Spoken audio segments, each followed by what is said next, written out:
The first round of explosions related to the walkie-talkie and pager attack incident occurred in Lebanon's capital, Beirut. This also affects several other areas of the country at around 15:45 local time, which translates to 3:45 p.m. The blasts continued to occur throughout the country for 2 days. This attack also allegedly targeted mobile phones, laptops, solar energy cells, as well as walkie-talkie radios that were purchased at a similar time, about 5 months earlier as the exploding pagers. This is the Icon-branded walkie-talkie, a widely recognized and reliable communication device often used in various industries and by professionals for secure, long-range communication. Let's take a closer look inside this walkie-talkie to better understand its main components. At the front, you'll notice the LCD monitors. Next, we have the microphone, which captures the user's voice and converts sound into electrical signals that can be transmitted. Finally, at the back of the device is the power source, typically a lithium-ion battery. To help illustrate how similar technology could be repurposed in dangerous scenarios, let's examine how a bomb works. In essence, constructing a bomb requires 4 key elements: a power source to provide the necessary energy, a triggering mechanism to initiate the detonation, a main explosive charge to cause the destructive force, and a detonator to set off the explosive. Applying this to a hypothetical scenario, the lithium-ion battery could easily serve as the power source in such a device. An explosive charge, such as a dynamite or a similar material, could be hidden within a seemingly ordinary object, like the top section of a cell phone. In a recent attack, for example, the explosive material used was penterethyl tetranitrate, or PETN for short. PETN is a highly explosive chemical compound known for its potency, and it belongs to a class of chemicals called nitrate esters, which are often used in explosives due to their reactive nature. A detonator could be placed just beneath the explosive charge to ensure precise timing of the explosion. As for the triggering mechanism, something as inconspicuous as the antenna could be used to receive a signal that initiates the detonation. Once everything is in place, a message or radio signal could be sent to activate the bomb, resulting in an explosion designed to target and eliminate high-value individuals such as commanders and soldiers. Let's take a look into the origins of the walkie-talkie. This is a Japanese-based radio communications and telephone company. Interestingly, the company announced that the production of several models of their ICOM handheld radios was discontinued 10 years ago. So where and how they were counterfeited still remains a mystery. Now moving on to the origins of pagers is a bit trickier. 5 months before the explosion, a Hungarian company called BAC Consulting bought the licensing rights from a Taiwanese company named Gold Apollo. Unconfirmed reports suggest that the company shipped the products, and at some point along the supply chain, explosives were planted along the way. The products were then shipped back to Hezbollah. To help you understand better, let's simplify the shipping routes. Hezbollah ordered the pagers from Hungary, but the products were allegedly made in Taiwan or somewhere nearby. Afterward, they were reshipped to Lebanon from Hungary, and that should have been the supply chain. A quick recap and correction with this pager. Inside a typical pager, you'll notice these components working together, particularly the batteries which power the device. Now let's consider a hypothetical scenario.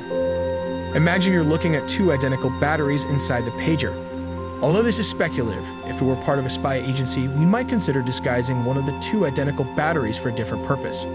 One battery would provide the necessary power for the device, while the other could potentially serve as an explosive cleverly concealed within the pager. To expand on this theory, a lithium-ion battery weighs approximately 23 grams. Interestingly, reports in the news have mentioned that an explosive weighing about 10 to 20 grams was detonated. This similarity in weight lends some plausibility to the idea that a battery could be used as a disguised explosive device. We believe there was a timer for triggering this explosive that can disable or unalive an adult if placed at the correct time, since 2,750 were injured, which cannot be a coincidence. Now Israel will launch an airstrike through the south of Lebanon, followed up with ground invasion in the following days to come. We all know Hezbollah has been fortifying its area near the border with 4 layers of defense. The first layer starts here, moving back as the second layer, and the third and fourth layers are positioned here in the back as command and control centers. At the tip of the spear are the tactical defense compartments, located strategically along these areas close to the border but spread out to remain as close as possible. Interestingly, they will not keep the rocket firing positions close to the tactical defense area to avoid collateral damage. Just behind the rocket compartments is the headquarters responsible for directing and commanding troop movements. And finally, we have the sector headquarters. But this might create a domino effect, as Hezbollah, one of the Middle East's largest non-state actors, has been planning its strategy in tactical defense and offensive operations. As we all know, the IDF has well-armored tanks such as the Merkava and the Namr fighting vehicle. However, Hezbollah might use the terrain and climate to Israel's disadvantage in armored and maneuver warfare, as most of these areas are hilly and rocky, unsuitable for tank tactics. Hezbollah's tactics include light infantry, reportedly numbering around 100,000 soldiers, and anti-tank weapons like the Tufan, an Iranian anti-tank guided missile reverse-engineered from the American BGM-71 TOW missile. Additionally, Hezbollah has around 100,000 rockets in its arsenal, though some internal reports suggest they have up to 1 million rockets in stockpile, an immense quantity of weapons. Not to forget the hundreds of drones from Iran like this one, which can serve as both counter-surveillance while also switching to attacking mode. If an all-out war breaks out, it would drag Iran, which is Hezbollah's biggest sponsor. In the first stage of the attack, it can launch multiple drones of various kinds. An hour later, the UAVs will be probably joined by multiple cruise missiles capable of reaching Israel in just over an hour. Finally, over hundreds of ballistic missiles, which take just between 10 and 15 minutes to arrive, will be launched from Iran. At the same time, drone attacks will be launched by the Houthis in Yemen and Iranian-backed militias in Iraq, while Hezbollah might fire missiles at Israeli positions in the occupied Golan Heights. Let's explain why they are launched at different time intervals, as these drones usually have a speed of around 114 miles per hour, which translates to approximately 185 kilometers per hour. In comparison, a cruise missile has a speed of around 500 miles per hour, which is about 800 kilometers per hour. A ballistic missile, on the other hand, has a speed of around 3,836 miles per hour, translating to approximately 6,174 kilometers per hour. That is exceptionally fast, and as a result, will catch up swiftly. So in summary, when the drones reach the designated target, the cruise missiles and the ballistic missile will eventually strike their targets at almost the same time. Now Israel allies will respond to this threat by launching fighter jets.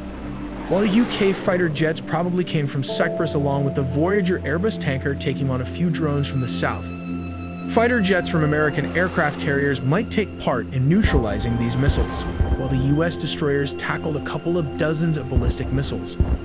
While Allied fighter jets could also work together to neutralize drones flying through Jordan and Iraq. As the Allied forces took out a quarter of the drones and missiles, the Israeli defense system kicked into action. Now let's take a look how the Israeli defense system works. The Israeli defense system consists of 3 tiers.